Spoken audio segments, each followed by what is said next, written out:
I don't know. I guess I wanted to ask you a little bit more about the Cabal and how we interface with them and their role in this whole system, because it seems like if they have this knowledge, they would want to be working on their own ascension process, and they're kind of cutting off their nose to spite their face by screwing up all of ours, because they're also going to be stuck here. They're not going to vibrate at the right frequency. No, they aren't. Boy, we're all over the map, aren't we? I know I threw a lot of stuff out there, but it's like, what's the point of holding the knowledge if you aren't going to work on the process from the elite perspective, the Cabal perspective? Yeah. Okay. So what I'd like to do is to just go back to the beginning. And what I would like to say is that there was a time, in fact, I gave it a whole chapter. The chapter is called When We Were One. If you go back to the very early beginnings of the universe, there was no veiling. And meaning that the people in all the galaxies and all the planets were in full awareness of their intimate connection to the one infinite creator. They were aware on all details, on all levels, that they were a fully functioning hologram of the one spirit that moves through all life everywhere. Now, what do I mean by a fully functioning hologram of the whole? Well, we know that if you take a hologram and shine a laser through it, what you're going to get is a very interesting looking 3D image. And we also know that if you take that hologram and cut it into, as many pieces as you want, let's just say 4 equal pieces, but it could be 1,000 pieces. But let's go with 4. If you take the hologram and cut it into 4 equal pieces and then shine a light through each of those 4 pieces, you're going to get a quarter-sized version of the whole image. So the whole image is still in the quarter-sized piece that you cut it into. And so that's what I mean when I say that you and I are a fully functioning hologram of the one infinite creator. And back in the day, in the early days of the universe, there was no veiling, so everyone was in full awareness of that. And you might think that, well, wouldn't that be fantastic? And the law of one, and by the way, the law of one is a document that, it's at some point I would like to just talk a little bit more about, what it is and where it came from and why I consider it to be important and why I used it as a source fairly consistently throughout the book. But the law of one says that, no, this was not great. In fact, it was an absolute disaster because people were just lying around totally blissed out lifetime after lifetime. There was no creativity. There was no incentive. There was no reason to grow, no reason to learn. I mean, if you're in full awareness of who you are, you're in total bliss. But after a while, that total bliss just gets kind of boring. It gets stagnant, and here again, there's no growth. Mm-hmm. And so it was realized that the universe is not working. And the solution was to put a veiling over each individual to such a degree that each person now had virtually no awareness of their intimate connection to the whole and just began to see themselves as separate beings, separate from, disconnected from the whole and not connecting the dots and so on. Now, the interesting thing is that it started working because what it allowed for was creativity and the incentive to grow and to learn. And so good things like music and art began to appear for the first time. And so that was the positive aspect of it. But it also allowed for negativity to begin to appear. See, when we were in total bliss, in full awareness of our intimate connection to all that is, there was no negativity. I mean, we were just all lying around acting like spoiled rich kids with, everything handed to us. One and, big and, hippie orgy, huh? uh, so now negativity is allowed to appear because even though the negative or the dark side is a fully functioning hologram of the whole, if it doesn't know that it is, then it gets an opportunity to play the role of the dark side. And interestingly enough, even though it might seem like it's bad, it's evil, and it's terrible, and why would we want negativity and they do some terrible things? Uh, That I would suggest is just a function of our perspective, because we're looking at mind, at the life, through our reactive mind, which is polarized. The mind is in a continual state of judgment. If we look at the reality out there, at a person out there, and if the person or if the reality doesn't meet our idealized standard of how that person or the reality should be, we judge it. We make it wrong. And so we don't connect the dots to see wholeness. We're in the continual state of judgment, and it just goes on like that. And so I would suggest that seeing the negativity is a bad and terrible thing, and it does, I'll admit, some rather dastardly evil things. I'm not a fan of war. I'm not a fan of the cabal, to be clear.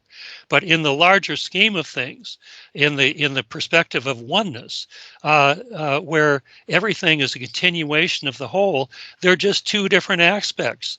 The forces of light do everything they can to bring us into the light as quickly as possible, and the forces of darkness do everything they can to keep us stuck in fear and limitation for as long as possible.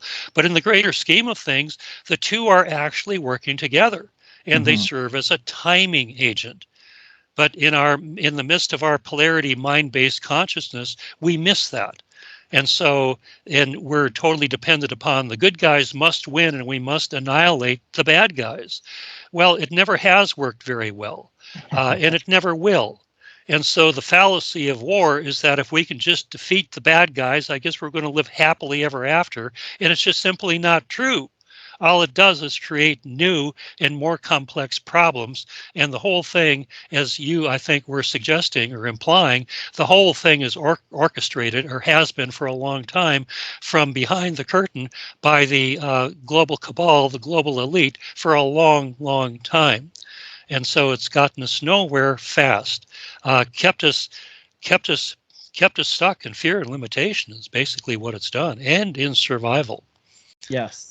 Yes. And I am totally with you. I see the purpose of a cabal, a negative force in the great cosmic play. It can't all just be puppy dogs and rainbows. There has to be negative for it to be a full spectrum experience. I get that.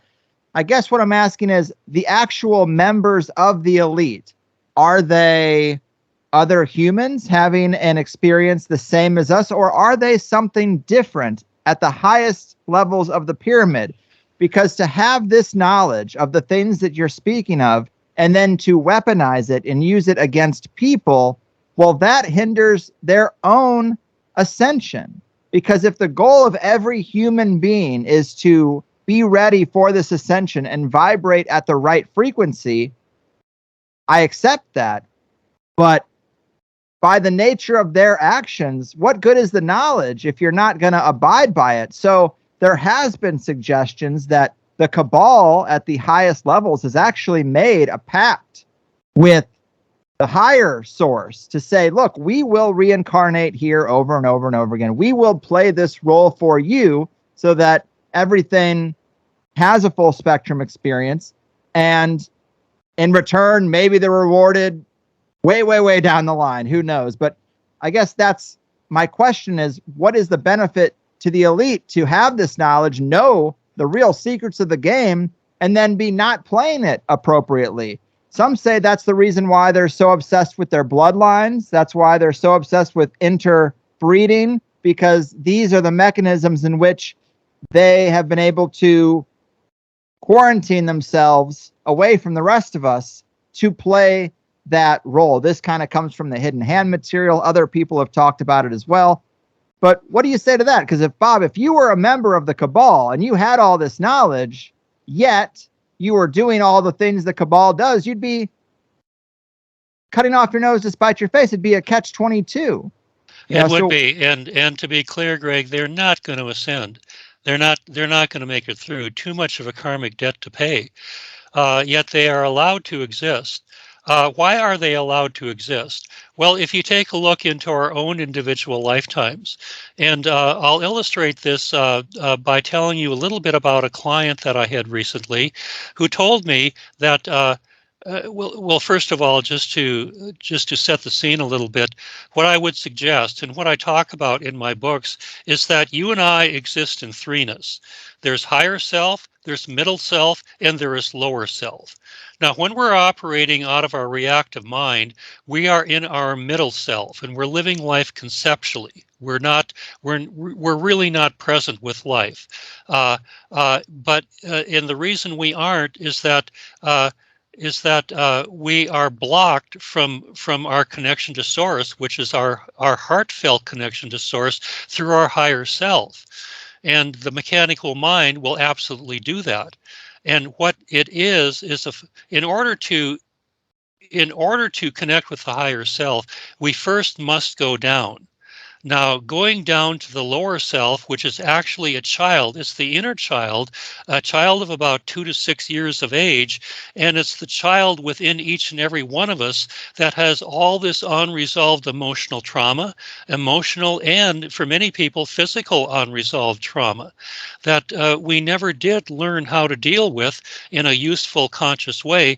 So we continue to repeat it over and over and over in ways that most people are not even aware of, because the beliefs and the operating aspect in all of it lies deep in the subconscious mind, which is very much like the iceberg, 90% of which is below the surface. So in order to begin to heal and begin to create oneness and unity in our life, we must first go down and learn how to resolve the emotional trauma that we all experienced as children, and for many people, the physical trauma.